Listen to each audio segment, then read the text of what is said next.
Antes de empezar, quiero decirte algo importante. Si cuando escuchas las palabras inteligencia artificial, bueno, te entran ganas como de cambiar de canal. Bueno, este video es exactamente para ti. No voy a hablarte de código, ni de algoritmos, ni de nada que necesites estudiar para entender este video, te lo prometo. Voy a hablar de algo mucho más sencillo y mucho más urgente. De cómo unas empresas de tecnología, las mismas que hacen el buscador de Google o el traductor del teléfono, están participando ahora mismo en una guerra real, en la guerra de Irán. Así que imagínate que estás en una sala de mando militar, hay pantallas, mapas, tensión, y alguien le pregunta a una máquina, ¿a dónde disparamos hoy? Y la máquina contesta en segundos, obviamente, ¿no? Eso no es una película, eso pasó. Los primeros 4 días del conflicto, Estados Unidos e Israel bombardearon más de 2.000 objetivos en Irán, y esa lista no la hizo ningún analista humano, pasándose noches en vela. La fabricó un sistema de inteligencia artificial. Un programa de ordenador, para que lo entiendan mucho mejor. ¿Quién hizo ese programa? ¿Quién lo controla? ¿Y quién es responsable si algo sale mal? Eso es lo que vamos a ver hoy. Así, paso a paso, sin jergas, sin complicaciones. Así que bueno, quédate que esto se pone bueno. Bueno, pues resulta que todos estos análisis de los que te hablé anteriormente, pues lo fabricó un sistema de inteligencia artificial llamado Maven o Maven, un algoritmo, una inteligencia artificial, una IA como le llaman. Y aquí es donde la cosa se pone interesante, porque detrás de Maven no está solamente el Pentágono, están Palantir, está Anthropic, está Microsoft, está Google.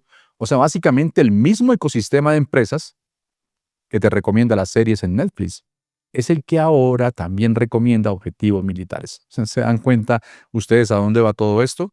Pues bien, para entender lo que está pasando en Irán, hay que retroceder un poco. Unos 10 años, más o menos, 2017, el Pentágono lanzó lo que llamaron el proyecto Maven. La idea era, digamos, era meter inteligencia artificial en el corazón de las operaciones militares.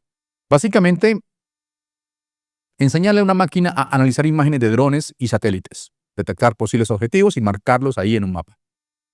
Automatizar lo que antes hacían cientos de analistas humanos mirando pantallas durante horas. Claro, la cosa no pasó desapercibida cuando se supo que Google estaba colaborando con este proyecto. Más de 6.000 empleados de la compañía firmaron una carta abierta pidiendo que cortaran el contrato. Decían que no querían que su trabajo se usara para hacer la guerra. Bueno, Google finalmente se retiró, pero el proyecto siguió adelante. Y mientras tanto, otras empresas sí dijeron que sí. Bueno, Palantir fue una de ellas, una empresa de análisis de datos fundada por Peter Thiel, el mismo del consejo de Meta. Se convirtió en la columna vertebral de Maven y a su lado, más silenciosamente, entró Anthropic, la empresa que hace cloud, que es uno de los modelos de inteligencia artificial más avanzados del mundo. Pero esperen, porque esto no solamente es una historia de contratos militares y lobbying tecnológico. Hay una tensión muy concreta en el centro de todo eso que me parece que no se está contando bien. Cuando empezó la guerra en Irán, el Pentágono quería más.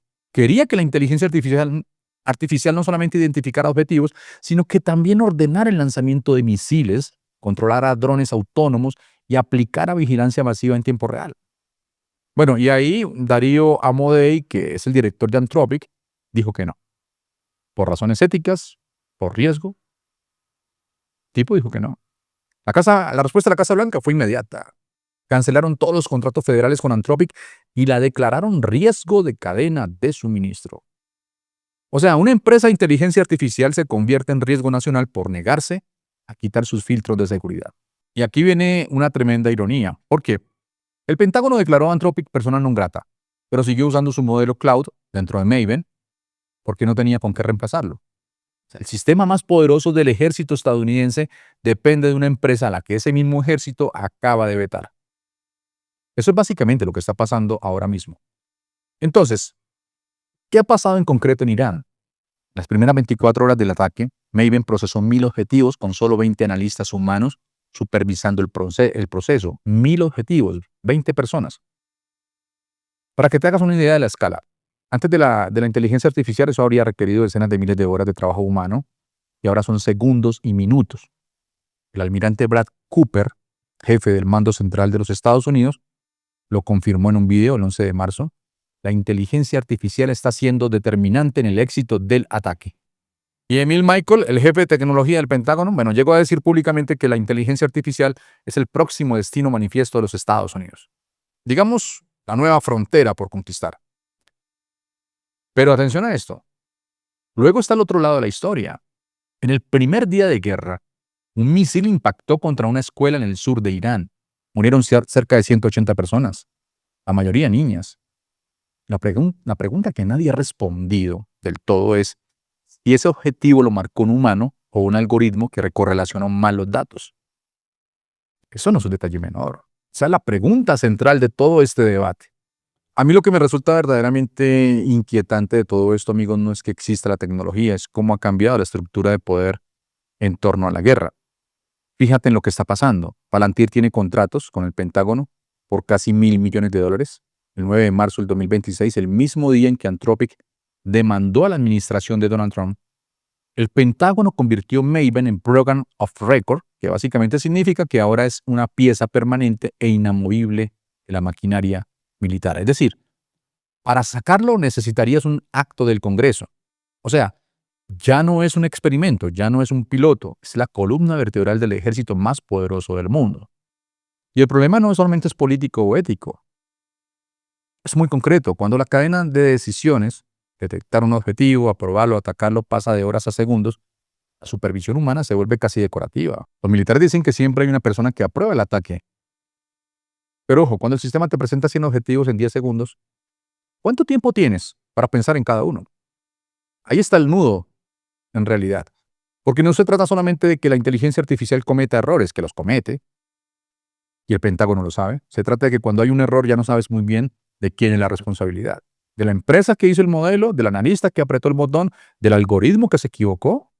La guerra siempre ha sido brutal, pero antes había un humano al final de la cadena que podía mirar a los ojos la decisión que estaba tomando.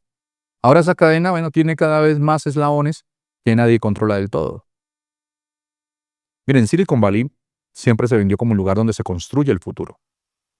La innovación, ser del mundo un lugar mejor. Ya sabes, el discurso, ¿no? Pero lo que estamos viendo en Irán es otra versión de ese futuro. Una donde las mismas empresas que diseñan tus aplicaciones también diseñan los sistemas que deciden a dónde cae el siguiente misil. Y lo hacen con la misma lógica: escalar, optimizar, acelerar. Y la pregunta con la que yo me quedo y que también te dejo a ti es esta. ¿Hay alguna diferencia real entre una empresa que maximiza clics y una empresa que maximiza blancos militares? Porque en el fondo, las dos están optimizando un proceso para que sea lo más eficiente posible. La diferencia es lo que hay al otro lado de ese proceso. Y eso en el fondo es lo que define qué tipo de tecnología estamos construyendo y para qué. Bueno, hasta aquí llegamos hoy. Sé que es un tema que puede generar muchas cosas: incomodidad, curiosidad, miedo, quizás también cierta fascinación. A mí me genera un poco de todo, la verdad, pero lo que más me interesa no es lo que yo pienso, es lo que piensan ustedes. Así que te dejo una sola pregunta y me gustaría mucho que la respondieras ahí abajo en los comentarios. ¿Crees que debería haber un ser humano tomando cada decisión de un ataque en una guerra, o confiarías en una máquina si eso significa menos errores y menos bajas o menos tiempo? Bueno, no hay respuesta correcta, creo yo, de verdad. Es una pregunta difícil y me parece que vale la pena pensarla. Escríbame abajo lo que se te venga ahí a la cabeza y ya sabes, si te gusta el contenido del canal, bueno, suscríbete, comenta, comparte, apoya. Nos vemos en el próximo video. Un abrazo fuerte para todos ustedes. Hasta pronto, mis amigos.